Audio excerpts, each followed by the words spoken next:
일상에 바쁜 여러분들을 대신해서 지식과 인사이트를 정리해드리는 매일 독서 매일 인사이트입니다. 오늘은 정재승 카이스트 교수의 12발자국, 이 책에 대해서 한번 살펴보도록 하겠습니다. 이 책은 정재승 교수가 기존에 대중 강연을 많이 다녔는데 그 중에서 자신이 의미가 있다고 생각한 12가지 그 강연을 그 녹취록을 바탕으로 다시 정리한 그런 책이라고 할 수 있습니다. 이 책을 통해서 몇 가지 인사이트를 살펴보도록 하겠습니다. 오래된 연장통, 예전에 살펴봤던 진화심리학에 관련된 책 제목이잖아요. 한번 소제목으로 붙여봤습니다. 무슨 얘기냐면 우리는 복잡다단한 그런 현대사회를 살고 있잖아요. 그러한 우리의 뇌, 그것이 3만 년 전에 단조로운 사바나 초원에서의 그런 생활, 그때의 뇌와 이제 동일하다는 거죠. 그러니까 우리는 인공지능을 이야기하고 복잡다단한 그런 사회를 살고 있지만 뇌는 오래된 연장통에 불과하다, 이렇게 이야기를 하고 있습니다. 그러니까 환경과 뇌의 구조가 일치하지 않기 때문에 그러한 모순으로 인해서 여러 가지 문제점이 발생을 한다는 거예요. 우리 뇌가 합리적이지도 않을 뿐더러 기타 비만이나 불안, 비만은 뭐죠? 우리 과거 사바나 시대에는 먹을 게 많지 않으니까 한 번 먹을 때 많이 먹어야 되잖아요. 근데 지금도 그런 뇌의 습성을 갖고 있으니까 많이 먹어서 비만이 생긴다거나, 또는 불안, 과거 먹을 걸 구하기가 어려우니까 늘 다음날 먹을 거리에 대해서 걱정하고 불안해해야 되는 거예요. 그리고 맹수라든가 뱀이라든가 우리에게 피해를 줄 수 있는 동물들, 늘 불안해하면서 경계를 해야 되는 거죠. 근데 현대사회에는 그런 것들에 대한 걱정이 전혀 없잖아요. 그럼에도 불구하고 불안을 느끼는 거죠. 또는 덤바의 수, 우리 많이 말씀을 드렸잖아요. 150명. 우리 뇌의 그 피질, 심피질이, 그러니까 평생의 인간관계가 이제 150명 정도 그 안에서만 영위할 수 있는 그런 뇌란 말이에요. 근데 우리는 수백, 수천 명과 인간관계를 맺게 되죠. 그러니까 평생을 촌락이라든가 지역 공동체라든가 150명 이내의 삶을 살았을 때의 그런 평온함, 그런 것들은 없죠. 인간관계가 지독하게 힘든 겁니다. 그러니까 150명을 감당할 수밖에 없는 뇌가 수백, 수천 명을 감당해야 되기 때문이죠. 그러니까 우리가 여기서 얻을 수 있는 인사이트는 우리가 여러 가지 문제를 겪고 있잖아요. 좀 전에 말씀드렸던 비만부터 해서 불안, 외로움, 관계의 고통, 이런 것들이 내 잘못이 아니라 우리 인간 보편에 그런 뇌에 문제가 있다. 그러니까 사실 우리가 겪는 많은 고통들이 우리 자신을 너무 높게 설정하기 때문에 생기는 경우가 많죠. 그러니까 우리가 구조적으로 원래 이럴 수밖에 없는 거야, 이런 게 삶이야, 이렇게 생각하면 과도하게 고통스럽진 않을 텐데 나는 왜 이러지? 내가 부족한가? 이런 식으로 설정이 너무 높기 때문에 생기는 이런 것들, 그러니까 우리의 디폴트 값이 과연 무엇인가, 그걸 정확히 알므로 인해서 삶의 평온함을 찾는데 도움을 얻을 수 있겠죠.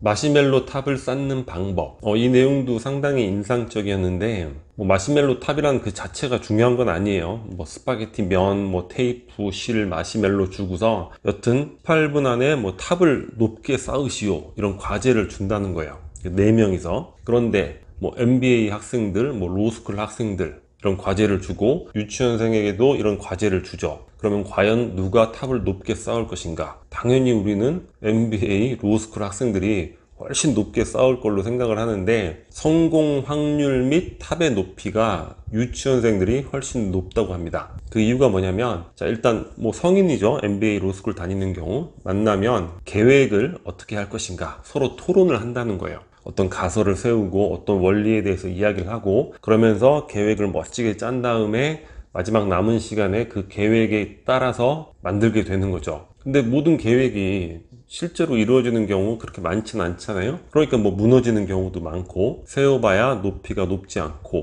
그런데 유치원생 같은 경우에는 그런 거 전혀 필요 없죠. 계획을 토론하고 그게 아니라 일단 만드는 거야. 막 만들어 보고 시간이 남아요.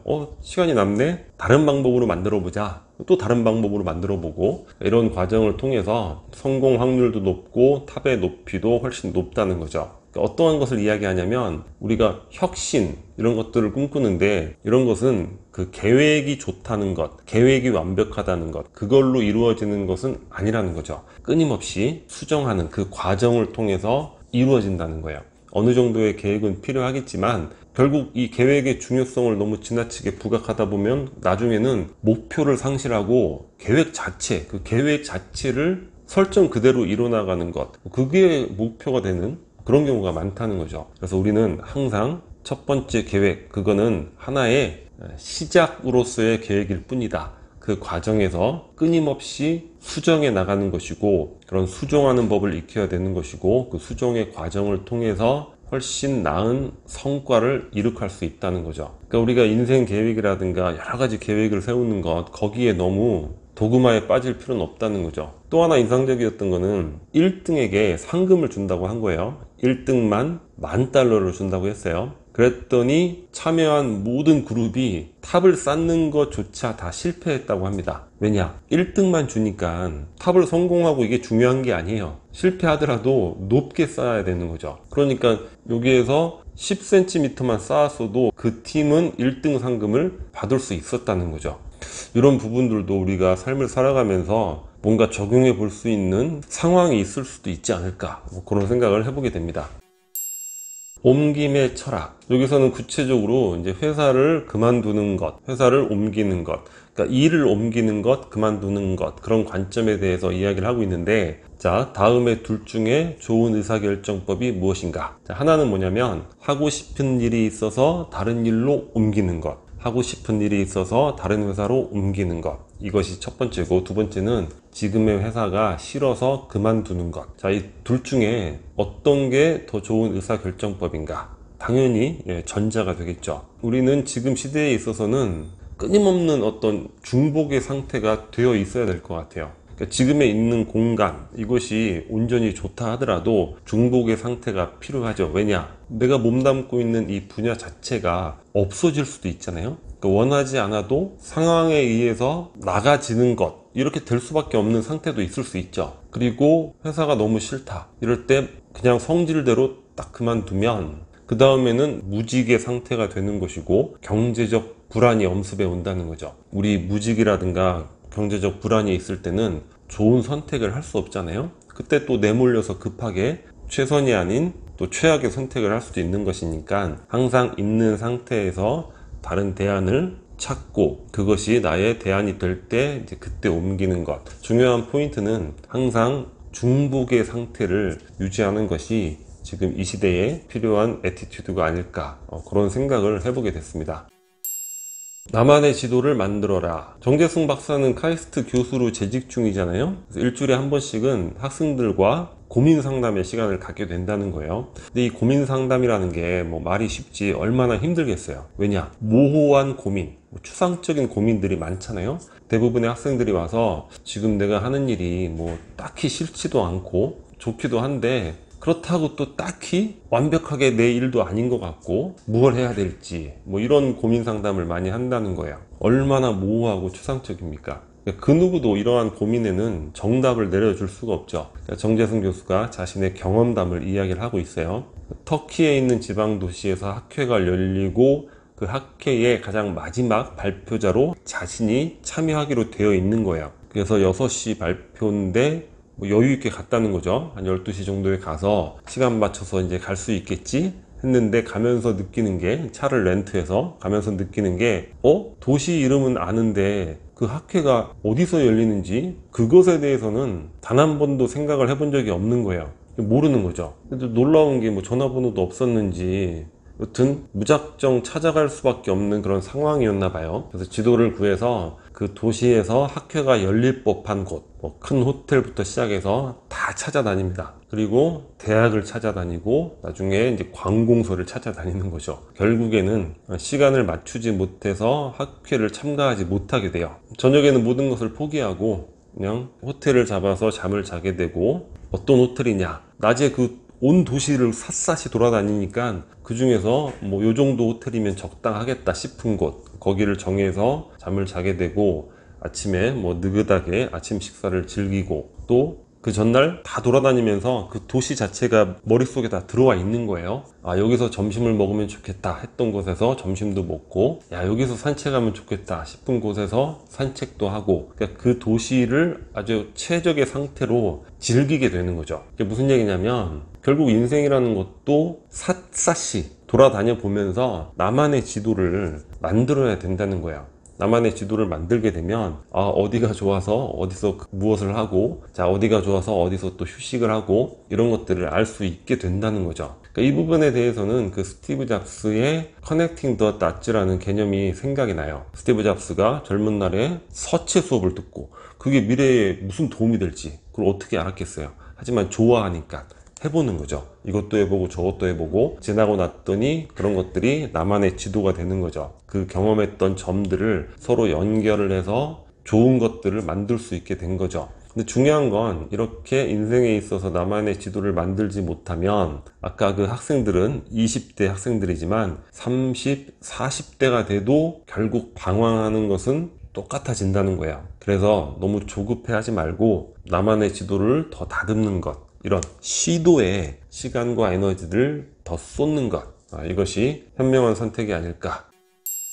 결정장애 극복법. 결정장애에 관련돼서 또 강의한 내용이 있는데, 자 어떻게 이걸 극복할 수 있을지 강연 내용과 기타 내용을 포함해서 4가지로 한번 정리를 해봤습니다. 첫 번째는 선택지를 줄이라는 거예요. 그러니까 우리는 선택지가 많으면 좋을 걸로 생각하지만 더 복잡해지기만 한다는 거죠. 그러니까 기업의 마케팅에 있어서도 제품을 10개, 20개 그런 제품군을 나열했을 때 그것보다 한 대여섯 개 정도로 나열했을 때가 훨씬 판매가 높게 나타난다고 합니다. 너무 많은 선택지는 우리의 뇌가 감당하기 어려운 거죠. 그 자체가 결정장애를 만드는 거죠.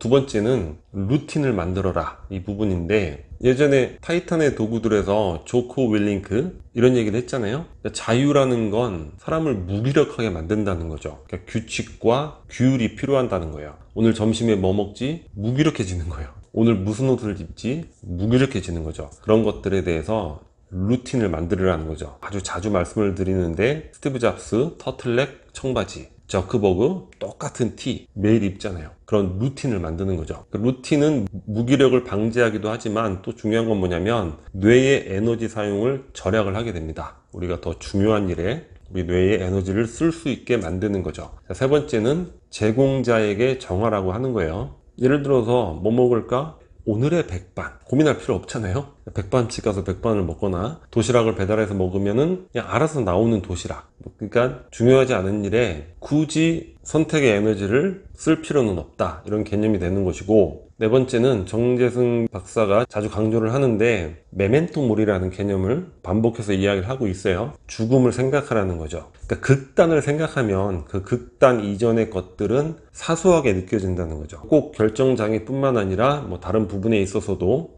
적용해 볼 수 있다는 거예요. 메멘토 모리.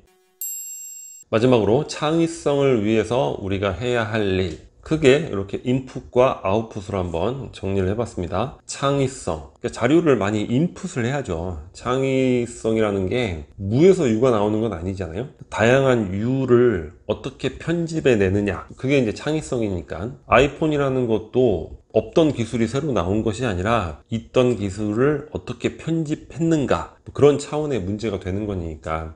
자료 인풋, 독서 많이 하고 여행 많이 다니고, 그리고 사람을 만나서 대화하고, 대화하는 과정에서 또 좋은 아이디어들이 많이 나오기도 하죠. 자료 인풋이 일단 중요하죠. 가능한 많이 인풋을 하는 거예요. 그 다음에 아웃풋은, 자 의식적으로 내가 뭘 창의력을 발휘해야지, 이게 아니라 창의성을 발휘하는 것은 바로 우리의 무의식입니다. 그러니까 내가 만들어내는 게 아니라 어디서 날라온 것 같은 그런 느낌을 갖게 되는 거죠. 무의식에서 아웃풋을 만들어낼 수 있게 할 수 있는 것. 자, 운동에 이제 몰입을 하게 되는 것이고, 산책을 하다 보면 또 불현듯 떠오르는 것이고, 충분한 수면, 잠자는 상태에서도 무의식은 일을 한다는 거예요. 꿈도 꾸고. 그리고 요즘 유행하는 멍 때리기, 불멍, 물멍, 이런 것들 멍 때리면서 또 반짝하는 경우.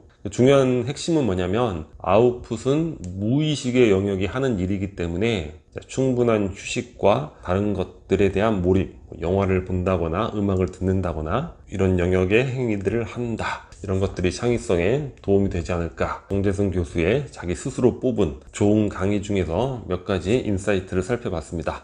자, 오늘 영상은 여기서 마치도록 하겠습니다. 여기 캐릭터가 구독 버튼이고요. 구독과 좋아요 많이 부탁드리겠습니다. 감사합니다.